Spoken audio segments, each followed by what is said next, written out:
Gagawa ko ngayon ng pancake with design na Mickey Mouse character. Gustong-gusto ito ng ating mga kids. Tiyak na gaganahan sila pag ganito ang ipambaon natin sa kanila. Una nating gawin, ibuhos ko lang itong 2 pack na pancake. Maglagay rin tayo rito ng 2 pirasong itlog. I-mix lang natin ito para mahalo yung eggs dito sa ating pancake. Dahan-dahan lang nating ibuhos yung tubig. Pakunti-kunti lamang ang paglagay natin dito para matansya natin ang lapot ng ating mixture. Tansyahin nyo lang ito hanggang ganito nakalapot ang mixture natin. I-mix lang natin ito ng mabilisan para mag-double size pa itong ating pancake at makuha natin ang lambot nito pagkaluto mamaya. Pag ganyan na, pwedeng-pwede na itong ating mixture. Ito pala yung pan na gagamitin natin dito. Pag gusto nyo din pala ng ganitong pan, pwede kayong manood ng live selling namin, YMG Japan Surplus. Kung mahilig kayo ng mga kitchenware, tiyak na may magugustuhan kayo dito.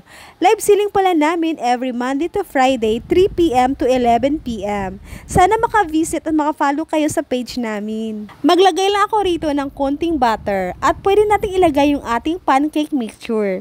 Pantayin lang natin ito para magpantay din ito pagkaluto mamaya.